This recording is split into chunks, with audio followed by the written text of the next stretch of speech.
Story 1. The calendar started canceling days I didn't use. I keep a paper calendar. It's not because I'm old-fashioned. It's just that I like to see time laid out clearly. All those squares, dates, and empty spaces I can plan around. Every single night before I go to bed, I cross out the day. It's a small ritual, but it gives me this sense of completion. And that's why I noticed when one day a square was already crossed out. It was a Tuesday. I remember that specifically because Tuesdays are usually blank for me. No meetings, no plans, absolutely nothing to remember later.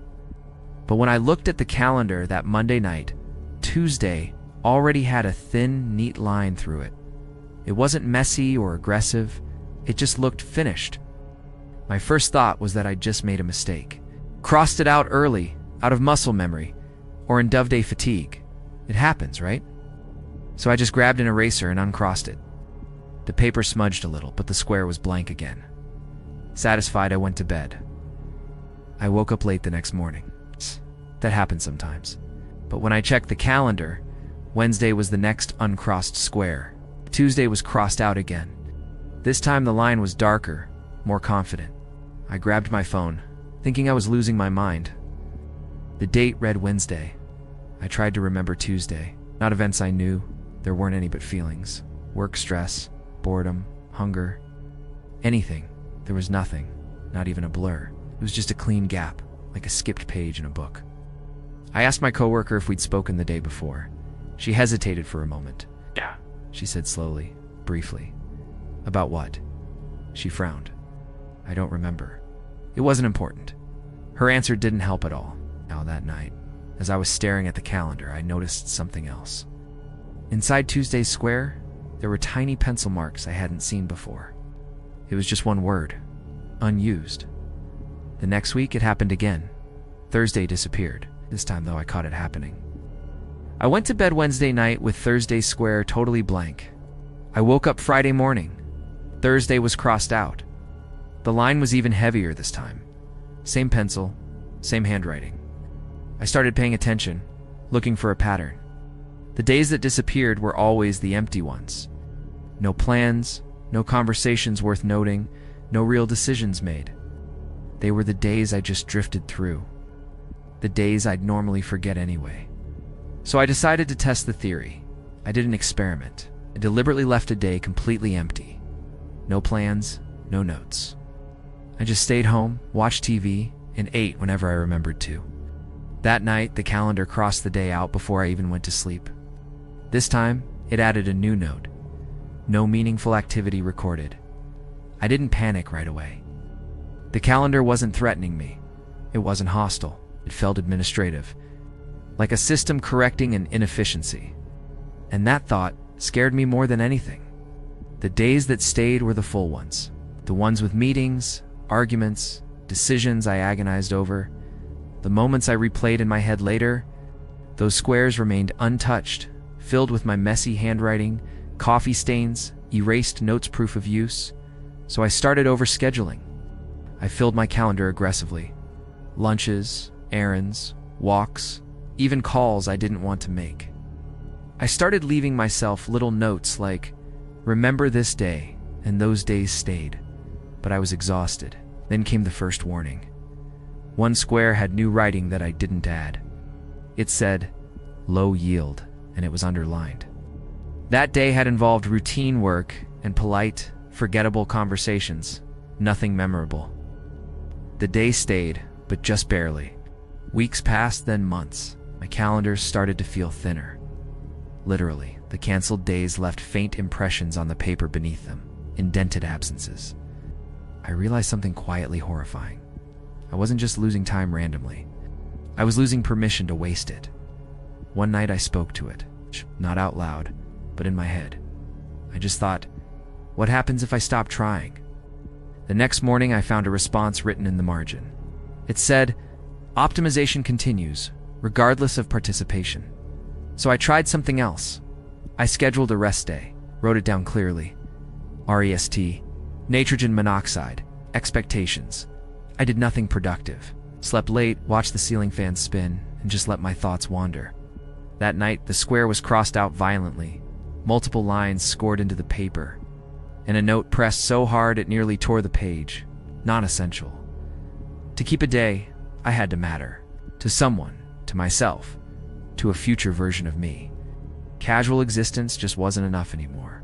I went to a stationery store one afternoon just out of curiosity. I started looking at the display calendars. Some of them were thin, way too thin for the year. Others were missing entire months, but no one seemed bothered by it. Conversations started to feel compressed. People spoke faster, meetings ran shorter. Those natural pauses in a discussion just disappeared.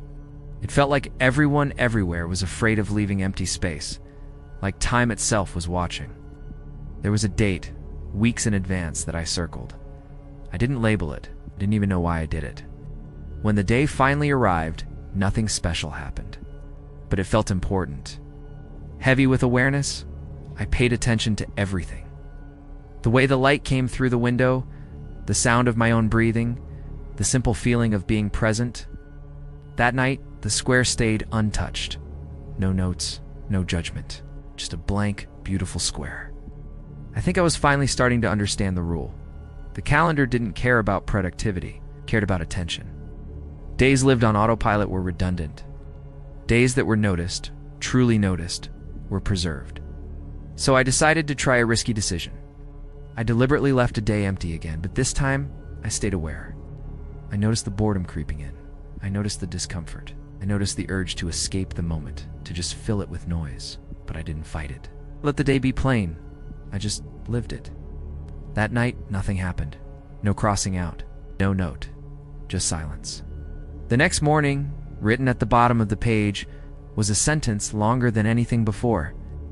It said, "If all days are used this way, the system has no function. I still plan things, still cross out my days before bed. But now, I leave space. It's not to waste time, but to inhabit it. To really live in it." I am telling you this because if time ever starts pruning itself around you, if days start to vanish quietly, without any drama, ask yourself this one question. Were you absent? Or were you simply allowed to be unremarkable? Some systems aren't designed to hurt you. They're designed to improve you, and they don't care what you lose in the process. Thanks for watching. Story 2. Everyone else could pause the rain. I learned about it by accident. I was running late, standing under an awning, waiting for the rain to let up so I wouldn't arrive completely soaked. Across the street, a woman stepped off the curb, and the rain just stopped. Not everywhere, just around her. A clean, invisible circle followed her as she crossed the street. The pavement inside it dried almost instantly. But outside of it, the rain kept pouring down like nothing had changed. When she reached the other side, the rain filled back in behind her, but no one else reacted. That was the part that bothered me the most. I tried to explain it away. It was just the perspective, or weird wind patterns. Maybe heat rising from the street, a trick of the light. Then, a man walked right past me. The rain split again. This time I felt it on my face. Cold drops stopping in midair at an invisible boundary, just inches from my skin. The man didn't look proud or surprised. He just looked tired. I watched for it the rest of the week. It was clear that some people had it and some people didn't. The ones who did, they never talked about it. They never even acknowledged it. They just walked normally, shoulders relaxed, phones out, completely unconcerned about the weather. But those who didn't, people like MeWe, were the ones running, hunched over, cursing the sky. The rain never spared us. I started to notice something else. Everyone who could pause the rain looked resolved, not happy, not even successful, just decided. They walked like there was nothing pending in their lives. Like they had already accepted whatever was coming next, good or bad. So one afternoon, I tried to copy it. I stood still under the open sky as the rain poured down. I closed my eyes and told myself, I accept this. I accept whatever happens. The rain soaked me instantly. It was cold, heavy, and very, very real. The man standing just a few feet away from me was completely dry. He glanced over at me, not with sympathy, but with a kind of mild confusion. Like he was watching someone struggle with a basic skill that everyone else had learned when they were young. I finally worked up the courage to ask someone. It was a coworker named Eli. We were leaving the office together when the rain started. and just like I expected, it parted around him automatically. "How are you doing that?" I asked, my voice a little shaky. He stopped walking and slowly turned to face me. He frowned. "Doing what?" I pointed at the empty space around him, at the dry ground at his feet. Eli looked down, then back up at me. "I'm not doing anything," he said. "This is just how it is." He paused for a moment, then added, "You don't have it yet." That word stuck with me, yet. Eli hesitated as the rain continued to patiently avoid him. "Look," he said, lowering his voice. "Don't try to force it. That just makes it worse." "Force what?" I asked, completely lost. He just sighed. "You'll know when you know." After that conversation, I became an observer. I started cataloging the differences. The people who could pause the rain, they rarely complained about anything. They didn't rush, they made fewer apologies. When they got bad news, they just accepted it calmly. They weren't better people, not really. They were just finished negotiating with life. Then one day I thought I almost had it. I received an email that should have completely crushed me. A rejection for something I'd been quietly, desperately hoping for. I stared at the screen, and I felt the disappointment rise up inside me. But then something else happened. The feeling just settled. It wasn't that I suppressed it, I just accepted it. I stood up from my desk and walked outside. The rain was coming down, but as I stepped out it slowed. Then it stopped just around me. My breath caught in my throat. I was so excited, I took one more step forward. I don't think the rain crashed back down on me, even harder than before. That night I had a strange dream. I was standing in the rain forever. I wasn't moving. I wasn't cold. I was just waiting for something, anything, to matter enough to make me want to find shelter. I woke up feeling completely exhausted. Weeks later, it finally clicked. I was on the bus, and I overheard a conversation between two women standing in the aisle. "I didn't think it would last," one of them said. "But once it starts, it doesn't really stop." The other woman asked, "Do you miss it?" There was a long pause. Then the first woman said, "I miss caring whether I get wet." And that was it. The rain wasn't reacting to their confidence or control or how worthy they were. It was responding to finality. The people who could pause the rain had all reached a point where the outcomes of their lives no longer felt negotiable. They weren't hoping anymore. They weren't resisting. They weren't trying to bargain with the future. Hope is what keeps the rain falling. So does fear. So does waiting for something better to come along.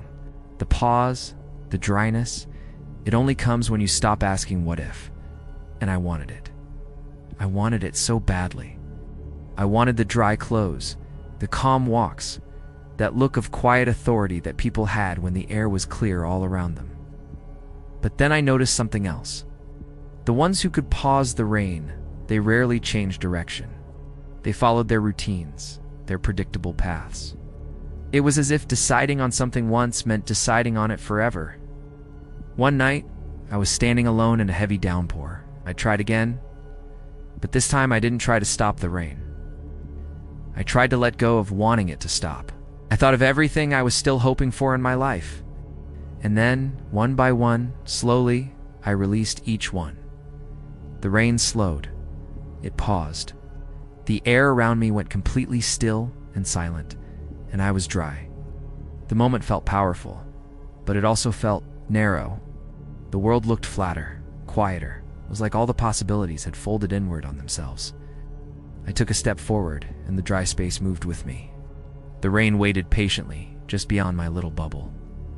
I didn't feel relief. I felt certainty. It was heavy, settled. It felt like a door closing somewhere deep inside me, a door that could never be opened again. I realized I wasn't wondering about tomorrow anymore, or next year, or what could change for the better. All of those questions suddenly felt completely irrelevant. I passed Eli in the street again weeks later. The rain parted around both of us now. He looked at me and said, "You figured it out." I just nodded. He studied my face for a moment, and then he winced. "Careful," he said. "You did it fast." "What's wrong with that?" I asked. He didn't answer. He just took a deliberate step back, out of his dry space, and into the downpour. He let the rain soak him completely. He smiled. A real, genuine smile. You see, the rain isn't really weather, it's uncertainty, it's possibility. It falls hardest on the people who are still open to change. still fighting, still hoping. When the rain finally stops for you, it isn't a reward. It's a sign that you've stopped moving internally. You've stopped growing. Now, I can pause the rain whenever I want, but I usually don't. I let it fall. I let it soak me, let myself hope, even when it's stupid. Because I learned that once the rain stops following you, it's very, very hard to make it come back. So if you ever see someone walking dry through a storm, don't envy them. Instead, ask yourself what they might have already given up to stay that way. Thanks for watching. Story 3. The town that slept through its own evacuation. The evacuation notice came at 3:17 a.m. It wasn't a siren or a blaring alarm. It's just a message, appearing on every phone in town. Mandatory evacuation, leave immediately. No reason given. No deadline, no explanation, just those 3 words. I read it twice before a different kind of unease settled in. The house was silent.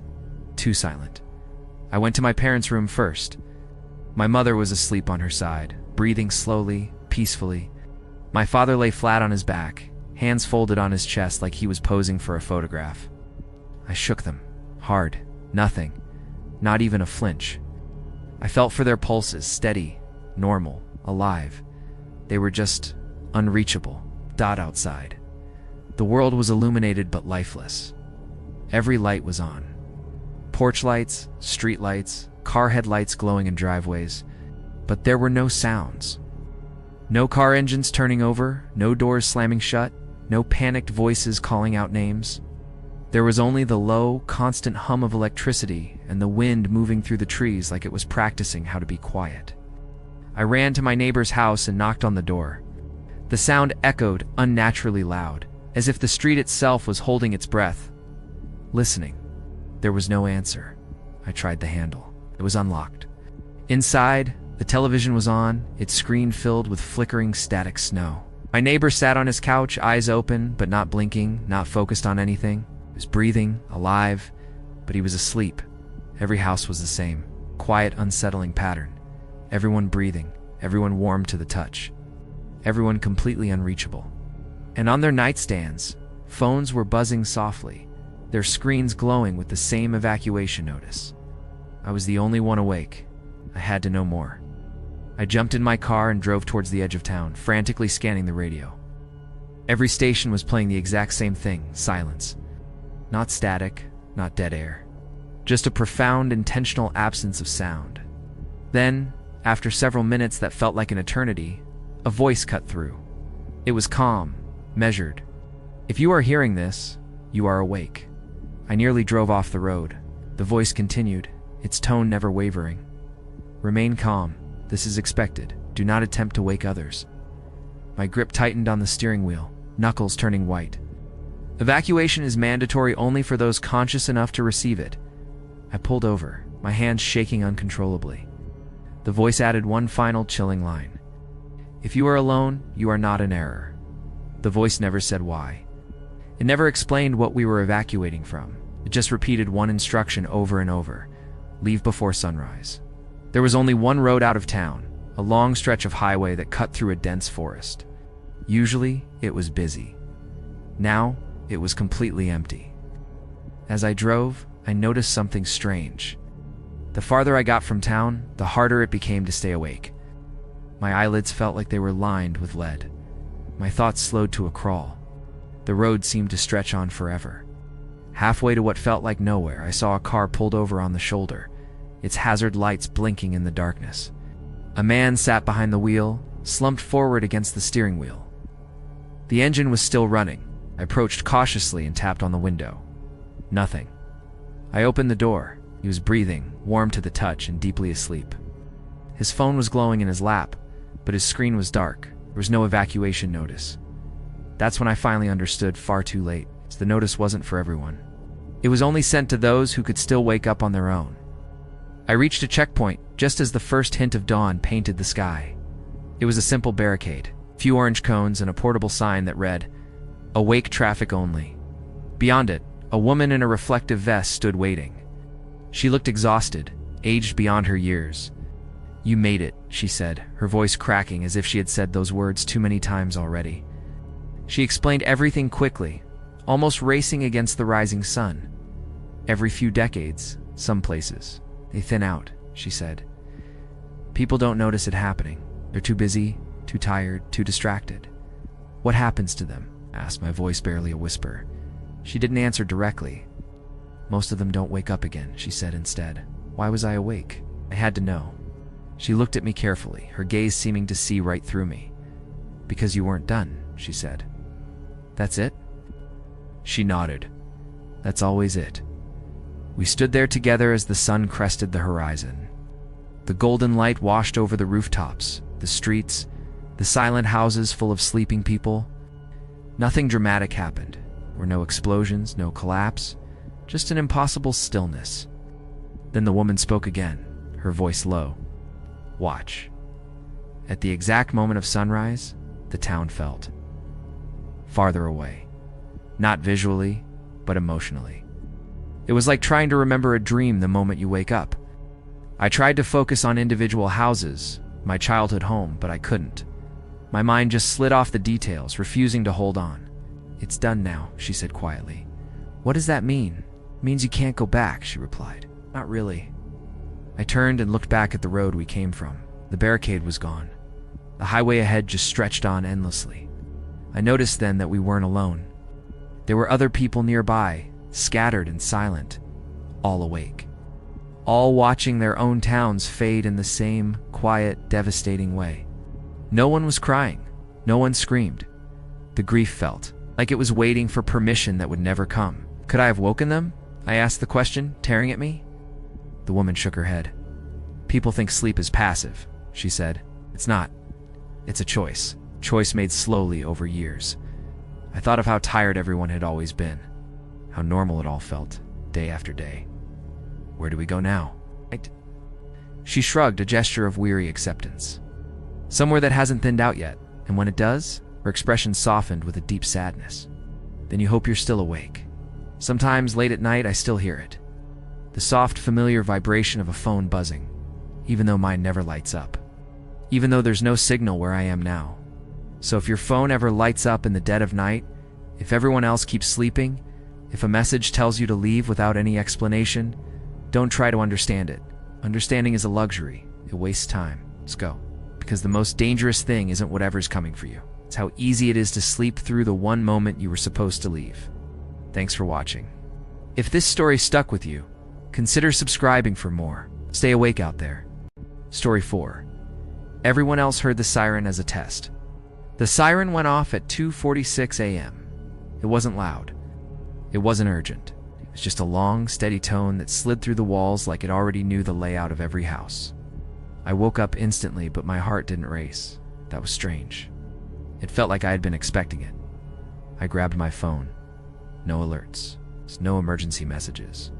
Not a single news update. Outside, lights were still on in a few houses. I waited for something to happen. Shouting, car doors slamming, running footsteps. Anything. But there was nothing. The siren continued for exactly 1 minute, and then it just stopped. The next day at work, I asked if anyone else had heard it. Most people nodded casually. Yeah, one of my coworkers said. It's probably just a system check. Another one laughed.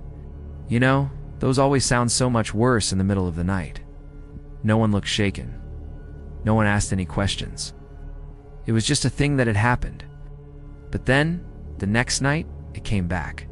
Exactly 2:46 a.m. Same tone, same length. This time, I got up and looked out my window. A few of my neighbors were standing on their porches. They didn't look scared, they just looked like they were, listening. One of them noticed me in the window and gave a small nod, like we were acknowledging the weather. It happened every night after that. Same time, same sound, same duration. It became a pattern, and soon people stopped mentioning it altogether. By the fourth night, I'm pretty sure some of them were sleeping right through it. Others didn't even bother getting out of bed. But I stayed awake every single time, and I couldn't explain why. On the 6th day, a flyer appeared on the community board at my apartment complex. Just a plain white piece of paper with black text. It read, Siren Evaluation Period, Phase 1 Complete. And below that, in smaller print, residents who continue to consciously register the signal will be contacted. I went back an hour later, and the flyer was gone. I had taken a picture, so I showed it to my neighbor Mark. He stared at it for a lot longer than he should have. Then he handed my phone back. "That's not meant for you," he said. His voice was low. "What is it?" I asked him. He hesitated. "Most people hear it as just noise," he said. "That's the point of it. The siren isn't a warning," Mark continued quietly. "It's a filter." "A filter for what?" I asked. He glanced down the hallway, then back at me, lowering his voice even more. "For awareness." On the 8th night, the sound shifted. It was barely noticeable, just a fraction lower. I felt it more than I heard it, like a faint pressure building behind my eyes. And then my phone buzzed. It was a text from an unknown number.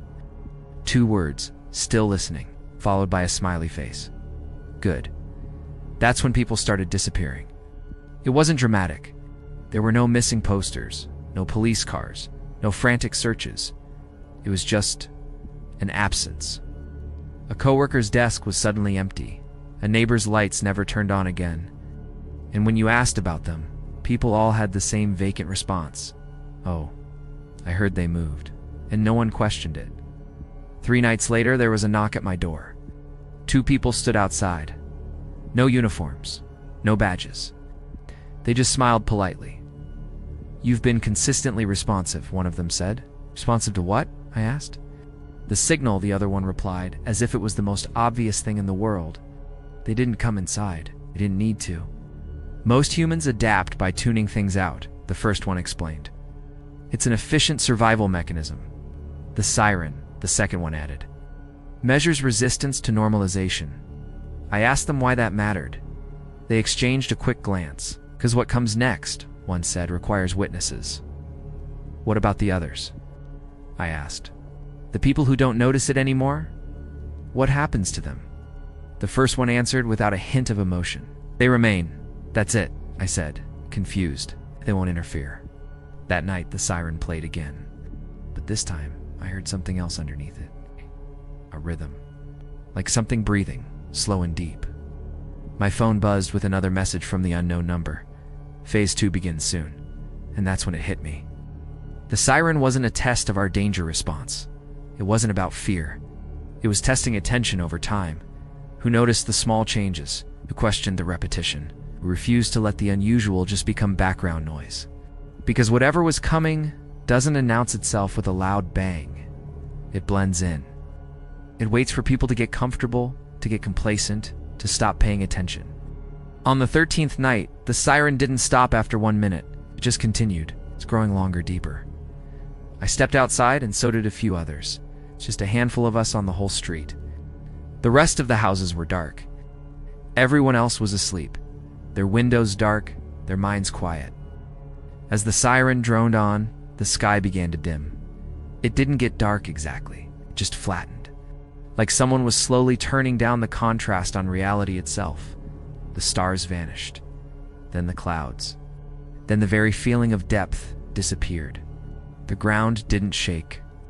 There were no explosions, no monsters. It was just a quiet reorganization. Reality adjusting its own priorities. The people who couldn't hear the siren anymore, the ones who had adapted, simply remained part of the background. They were left behind in the old world. The rest of us, we were reassigned. I don't know where I am now exactly, somewhere adjacent to where I was, somewhere I can watch from. I still hear sirens sometimes. Different cities, different tones. They're always subtle, always late at night. The test is always running. So if you ever hear a siren go off, and no one else reacts if people tell you it's nothing, that you're imagining it, pay attention. Pay very close attention to whether you eventually stop noticing it, because the test isn't about whether you're scared. It's about whether you're still awake enough to listen. Thanks for watching. Story 5. The town that practiced for something that never happened. The first drill happened on a Tuesday. There was no announcement, no warning. Every siren in town went off at once short, evenly spaced bursts, repeating for exactly 3 minutes. When it ended, everything returned to normal. Traffic resumed, stores reopened. People continued their conversations mid-sentence. No one looked confused. By noon, signs appeared on street corners.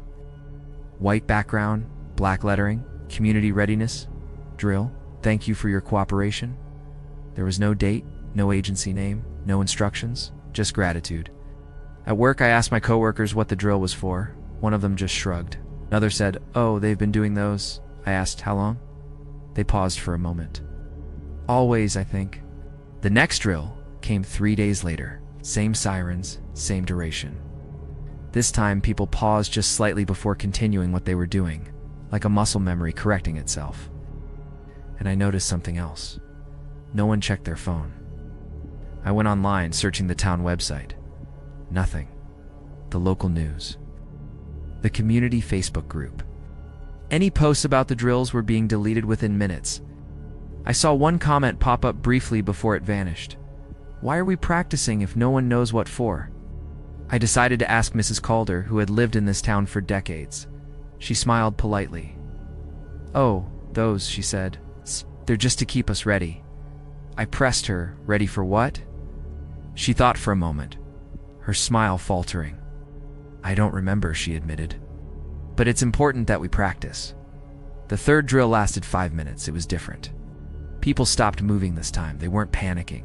They were just standing still, hands at their sides, eyes looking straight ahead, just waiting. When it ended, they resumed like nothing had happened. No one said a word. That's when I started paying attention. I saw stopwatches in the hands of crossing guards. Clipboards appeared with city workers. They weren't watching traffic. They were watching people. How fast they froze, how quickly they resumed, who hesitated. During the fourth drill, I didn't stop. I kept walking. A few people glanced at me, not with anger, but with concern, as if I were breaking a rule that everyone else understood instinctively. Afterward, a city worker approached me. "Please follow procedure next time," he said gently. "What procedure?" I asked. He just blinked. "The one you've always followed?" That night, an envelope was slid under my door, no return address. Inside was a single sheet of paper. Consistency notice. Your response time is becoming irregular. Please remember, drills ensure safety. Over the next week, people started to disappear. Not all at once. And my neighbor who ran the corner shop stopped opening her store. A bus driver I saw every morning never returned. Their home stayed furnished. Lights still turned on at night on timers. When I asked about them, the residents responded calmly. It's the same exact phrase. They've been reassigned. The fifth drill changed everything. This time, there was no siren. Instead, a low hum played through every device. Phones, radios, televisions. People froze instantly.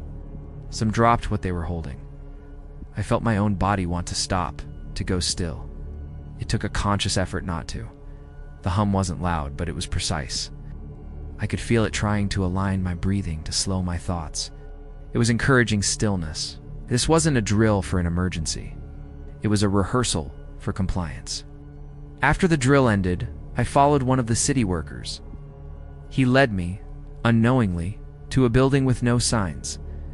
Inside, I saw screens. Hundreds of them. Each screen showed residents during the drills. Data flowed beneath the images. Freeze time, recovery time, deviation rate, and then I saw it. My own face appeared on one of the screens, highlighted in a sickly yellow. Subject maintains autonomous movement. Recommendation: further conditioning. The sixth drill came without warning. No sound, no hum. Just a sudden, shared understanding that it was time. Everyone stopped. Even the animals in the street. Cars idled perfectly still. The wind itself seemed to pause. I was the only thing moving. A voice spoke not aloud, but everywhere, inside my head. "Practice complete," it said. "This environment is now predictable." The drills were never about disasters. They were about reducing unpredictability, making human behavior reliable enough for something else to arrive. And then, the people who froze perfectly, they started to fade. They didn't vanish. They were simplified. They became part of the environment itself, still present, but no longer variables. They were part of the scenery now. I didn't freeze, so I wasn't erased. I was removed, relocated to a place between moments, a place where I can still observe, still think. I can still remember the drills that no longer exist for a town that no longer moves. I'm telling you this because drills don't always announce themselves. Sometimes they look like habits, routines, social expectations that everyone just follows without question. If you notice your world practicing something over and over, if people respond the same way every single time, if anyone who deviates makes the others uncomfortable, ask yourself, what is this preparing us for? Because one day there will be no siren, there will be no announcement, no rehearsal. Just a silent moment when everyone knows to stop. And if you do, I'll know you practiced well.